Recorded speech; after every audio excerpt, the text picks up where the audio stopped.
कुमार विश्वास की press conference के नाम से जो चिट्ठी, इन 5 मुद्दों पर जब पीएसी की मीटिंग, जैसे राज्यों में चुनाव लड़ने के संबंध में, वॉलंटियर्स को कैसे अधिकार दिए जाए इसके संबंध में, और कई मुद्दों पर चर्चा हुई, निर्णय हुआ, आपके माध्यम से पूरे देश के कार्यकर्ताओं को उसकी जानकारी हुई और स्वयं योगेंद्र भाई ने उस निर्णय का स्वागत किया। आपको अगर याद होगा तो सोशल मीडिया पे, ट्विटर पे उन्होंने लिख के खुद से स्वागत किया कि पार्टी के इन निर्णयों का मैं स्वागत करता हूं।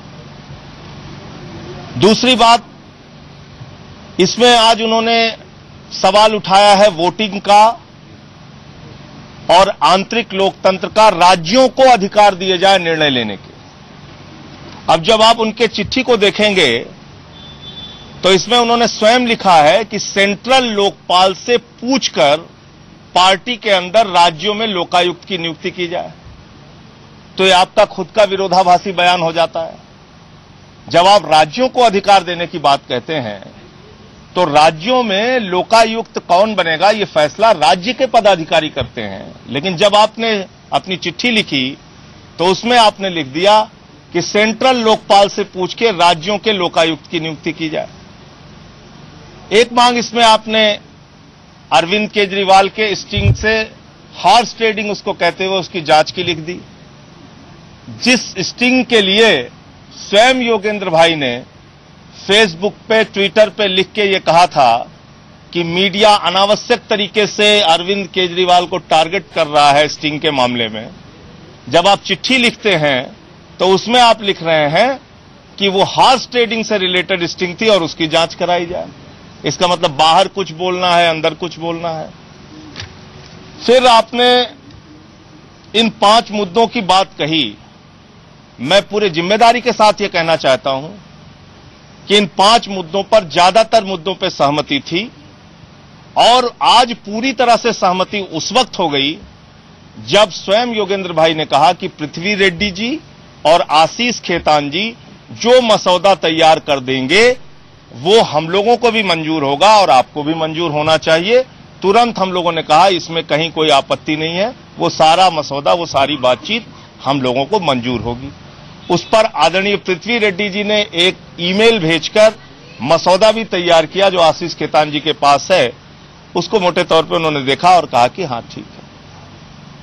कई बातें जब विरोधाभासी हो जाती हैं तो लगता है कि किस मंशा से सवाल उठाया जा रहा है।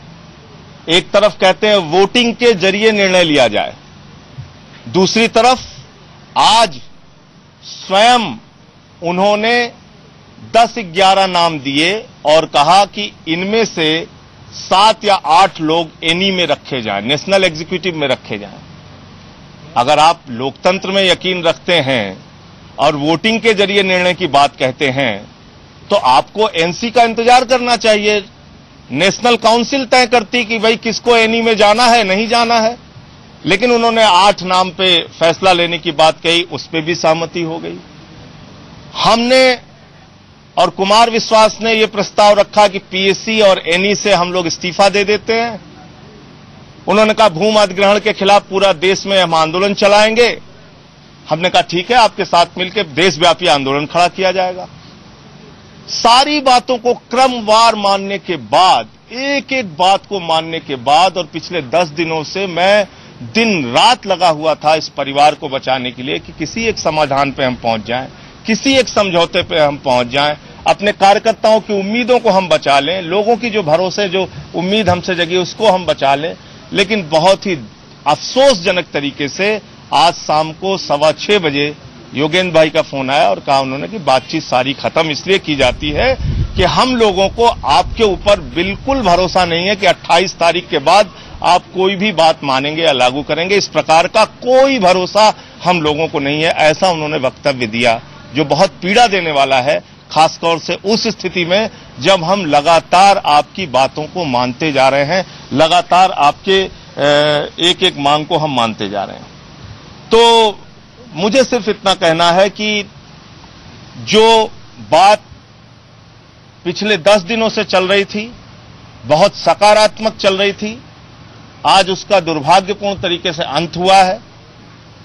उस पूरी बातचीत को इस तरीके से खत्म किया गया जिसमें यह साफ संकेत जाता है कि नहीं, इस परिवार को बचाने की मंशा हमारी नहीं है, बल्कि हमारा अहम वो सबसे आगे है, वो उसको हम सबसे ऊपर रखेंगे।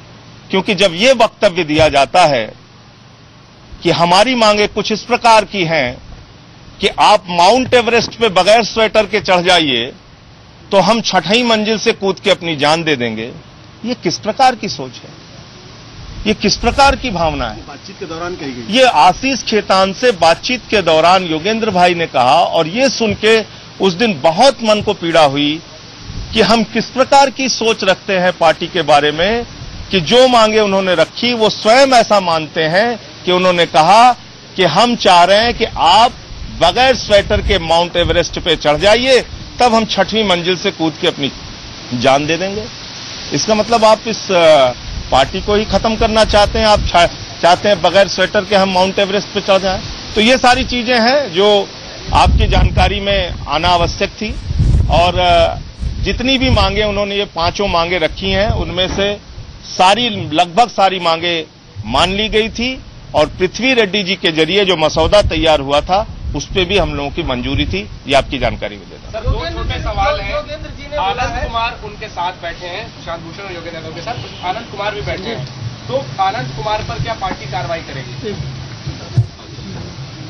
आज सुबह ये भी हुआ कि एक सामूहिक रूप से खेद व्यक्त किया जाएगा, उसका भी मसौदा हाँ, वो एक सामूहिक रूप से खेद व्यक्त करने का भी एक मसौदा उन्होंने लिखा था। आप कहेंगे तो उसको भी हम जारी कर देंगे। मान लिया कि जो उन्होंने सार्वजनिक रूप से जो हम लोगों ने आपस में टीका टिप्पणी की थी, उस पर भी एक मसौदा तैयार हुआ था कि हम लोग सार्वजनिक रूप से खेद प्रकट करेंगे। इसका मतलब कि आज 2 ऐसे मौके आए थे, मैं आपको बता दूं, कि जब मुझे भी लगा और हमारे सारे साथियों को लगा कि अब इस बातचीत का समाधान निकल जाएगा। एक तब जब मैंने कहा कि मैं और कुमार विश्वास पीएसी और एनी छोड़कर भूमि अधिग्रहण के खिलाफ देशव्यापी आंदोलन में आपके और प्रशांत जी के साथ काम करेंगे। उस समय योगेंद्र भाई को बहुत भरोसा हुआ, उन्होंने कहा ठीक है, इस पे हम प्रशांत जी से बात करके और जल्दी निर्णय लेंगे। लेकिन फिर प्रशांत जी से बात करने के बाद उस पर कोई निर्णय नहीं हो पाया। फिर आज उन्होंने कहा कि ये 8 नाम अगर आप एनी में शामिल कर लेते हैं, इनमें से 8 नाम जो 10-11 नाम थे करीब, तो उसके बाद हम लोग किसी समझौते पे पहुंच जाएंगे, बिल्कुल पहुंच जाएंगे। फिर वो प्रशांत जी के पास गए और उनका ये जवाब आया कि नहीं साहब, अब आगे कोई बातचीत नहीं हो सकती, हम लोगों को आप लोगों पे भरोसा ही नहीं है, ये शब्द थे उनके।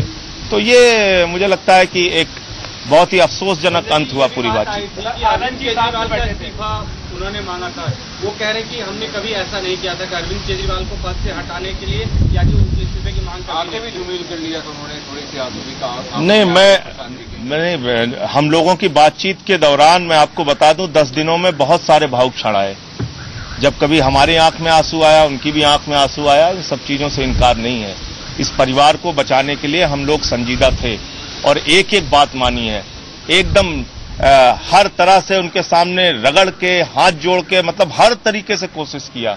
आप यकीन कीजिए कि इस परिवार को बचाने के लिए हमने भरसक कोशिश, हर प्रयास किया। बावजूद इसके जिस तरीके से आज उन्होंने जवाब दिया कि हमें आप लोगों पे भरोसा ही नहीं है कि 28 के बाद आप कोई बात मानेंगे, ये बहुत अफसोसजनक अंतराल। मान लिया जाए कि भरोसा नहीं, परिवार टूट गया, ऐसा बोल रहे हैं।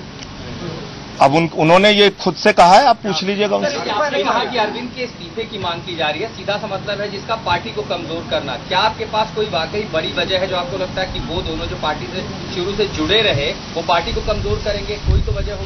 आप एक चीज ये बताइए कि लगातार जिस तरह के घटनाक्रम चुनाव के दौरान और चुनाव के बाद चल रहे हैं, इससे क्या पार्टी मजबूत हो रही है? इससे क्या कार्यकर्ताओं में अच्छा संदेश जा रहा है? इससे क्या परिवार हमारा बच पा रहा है? नहीं हो रहा है। सर, 2 सवाल ले लीजिए। पहला तो ये कि आनंद कुमार उनके साथ बैठे थे, तो क्या माने कि आनंद कुमार पर भी कार्रवाई होगी? आनंद कुमार जी पे कार्रवाई क्यों होगी? और आनंद कुमार जी का कौन सा मुद्दा है? आनंद कुमार, अजीत झा दोनों?